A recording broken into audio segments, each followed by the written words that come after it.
participé au dernier café Théo de l'année 2017-2018 avec Jean-Luc Berlet sur le bonheur, sur l'amour. Je suis arrivé un peu en retard d'ailleurs. Alors, je voudrais réagir sur un certain nombre de réactions que j'ai pu assister à cette occasion.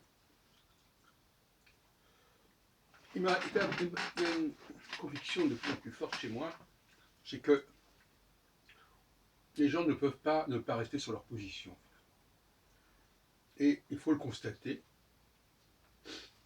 chacun a des positions, j'appelle ça des situations, qui déterminent un certain langage, qui projettent sur le monde un certain nombre de grilles, qui ne sont pas les mêmes d'un groupe à l'autre. Je me suis exprimé à ce sujet lors de cette réunion d'hier soir. Autrement dit, il ne faut pas attendre, il ne faut pas s'attendre à ce que nous soyons d'accord au sens d'être d'accord sur les opinions qui sont exprimées d'un groupe ou d'un autre. En revanche, on peut être d'accord sur nos positionnements respectifs. En disant, vous êtes là, nous on est là. Vous voyez les choses comme ceci, vous voyez les choses comme cela. Donc, on peut être d'accord sur la différence, sur la diversité. Et je crois que c'est beaucoup plus intéressant d'être d'accord sur la diversité que de prétendre à des égalités ou des convergences.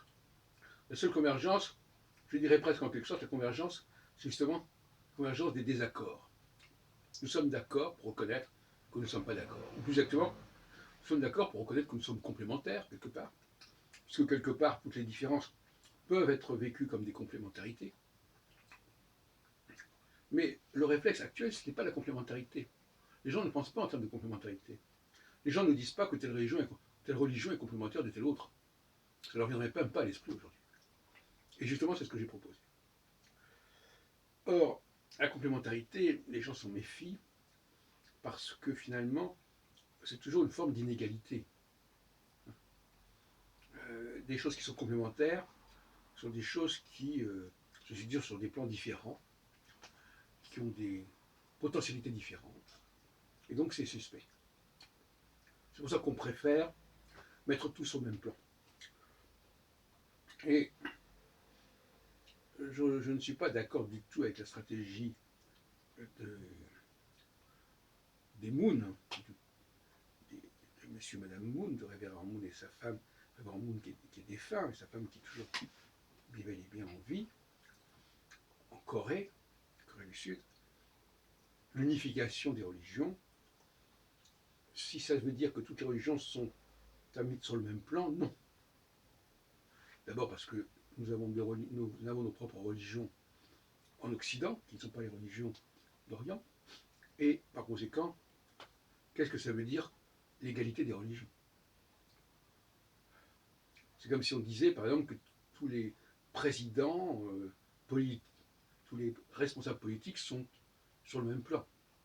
Ils n'ont pas été élus pour les mêmes raisons, dans les mêmes conditions, selon le même calendrier. Donc là encore, à quoi rime l'idée de mettre tout le monde sur le même plan? Moi, je me méfie beaucoup de ce genre de proposition que je qualifierais d'anarchique, d'anarchiste. C'est-à-dire de refus de l'ordre. Quand je dis l'ordre, je ne veux pas parler de désordre par rapport à l'ordre. Je veux dire que l'ordre, c'est-à-dire, voilà, qu'est-ce qui est en haut, qu'est-ce qui est en bas? Qu'est-ce qui est dans la verticalité, qu'est-ce qui est dans l'horizontalité? Qu'est-ce qui est central, qu'est-ce qui est périphérique? On en a parlé avec Jean-Luc Berlet à cette occasion, de ce café Théo. Voilà, c'est ça qui me paraît intéressant. Et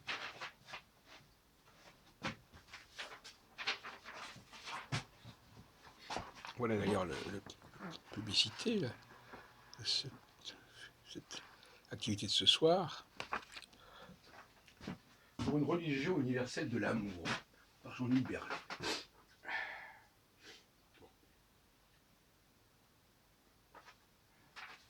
Alors, on voit que sur ce dessin, eh bien, la religion juive au fond, elle a sa place parmi d'autres religions. Voilà. Et ça me scandalise, voyez-vous. Au lieu de mettre la religion juive au centre, à la source du monothéisme, au sens scripturaire, on le met entre d'autres choses. Alors, il y a la croix, il y a le Coran, il y a le judaïsme, et puis autre chose. Donc finalement, c'est intéressant parce que cette façon d'énumérer un certain nombre de religions, ça permet justement de minimiser le place du judaïsme. En tout cas, ne pas le mettre au centre. Et donc, on peut dire, c'est que dans cette figure, le judaïsme n'est pas au centre. Certains diront, ben, tant mieux. Oui, bien sûr. Parce que tous ceux qui ont été dominés par le judaïsme, d'une manière ou d'une autre, eh bien, eux, ils ne rêvent que d'une chose, c'est de rabattre son caquet au judaïsme, de le minimiser, de le faire rentrer dans le rang, d'en faire une religion parmi d'autres.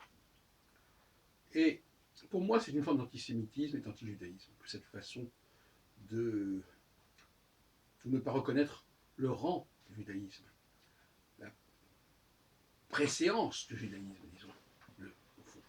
C'est de ça dont il s'agit. Alors on a parlé également des femmes, en passant dans le débat. Voilà, toujours le soufflet sur les femmes, qu'il faudrait accorder plus d'importance dans la religion, etc. De toute façon, là encore, ce qui m'intéresse beaucoup, c'est de montrer que chaque groupe a son discours. Un discours qui correspond à ses attentes, à ses attentes. Et l'attente, ça veut dire quoi? L'attente que les choses changent. L'attente que les choses se renversent, que les rapports de force se renversent. L'attente que l'égalité l'emporte sur l'inégalité. Et une religion, c'est aussi une attente, puisque une religion, c'est souvent prophétique. Donc c'est une attente. On attend que les choses changent de façon à ce que l'ordre ancien ne soit plus là demain.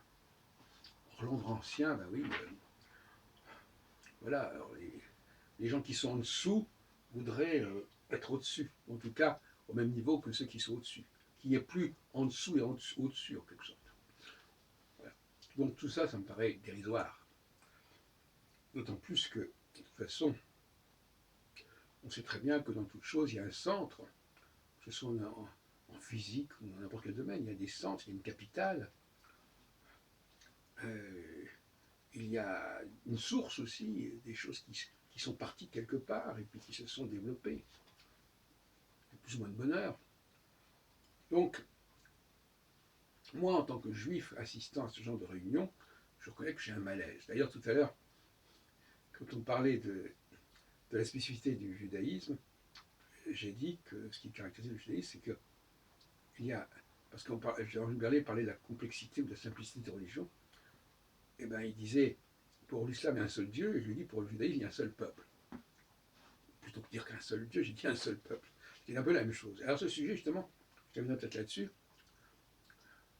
la nouvelle alliance, c'est, parce que Berlet en a parlé, en disant qu'il souhaitait qu'il y ait une religion qui soit vécue de l'intérieur, où la transcendance soit en nous. Et je lui ai dit, mais c'est tout à fait le programme de la Nouvelle Alliance, tel que Jérémie l'a exposé au chapitre 31 de son livre, et tel que c'est repris dans l'Épître aux Hébreux.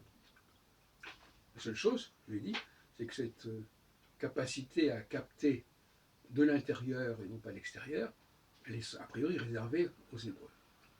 Et alors, une idée m'est venue en écoutant, parce que j'aime toujours écouter ces trucs-là, parce qu'il y a toujours des idées qui me viennent. Une idée m'est venue en écoutant toutes ces discussions. C'est que Jésus, finalement, il incarne la nouvelle alliance, quelque part. Ou en tout cas, il prétend l'incarner. À lui tout seul. Et en fin de compte, il se substitue au peuple hébreu. C'est ce que je veux dire. Le peuple hébreu est censé être celui qui va recevoir ce que les dieux, ce que Dieu apporte à l'humanité. Le peuple hébreu est l'interface entre l'humanité et Dieu.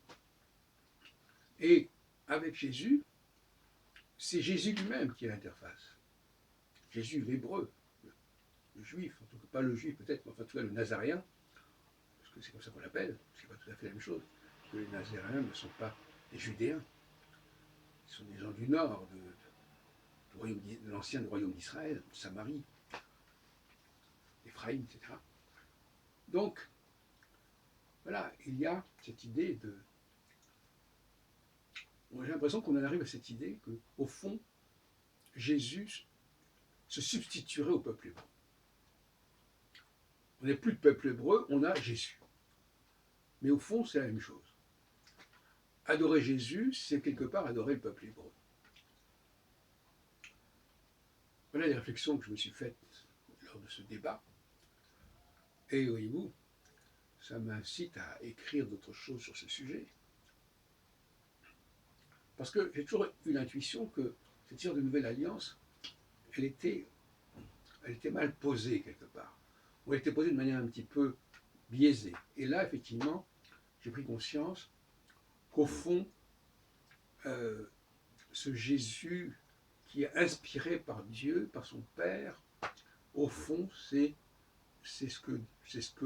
au fond ce que Jérémie annonce, d'une certaine manière, mais ça a été un petit peu biaisé, comme je l'ai dit, c'est ce que Jérémie annonce, c'est-à-dire que Dieu va parler à travers le peuple hébreu, et non plus va lui dire des choses un peu comme avec Moïse, avec l'étape de la loi, plus du tout, c'est plus ça, c'est carrément quelque chose qui passe par le cœur des Hébreux. Et alors finalement, ça va être interprété comme étant Jésus lui-même, Jésus lui-même, l'hébreu, de certaine manière, qui va être l'intermédiaire entre Dieu et les hommes. C'est pas du tout ce que je pense, mais c'est un peu comme ça que c'est présenté.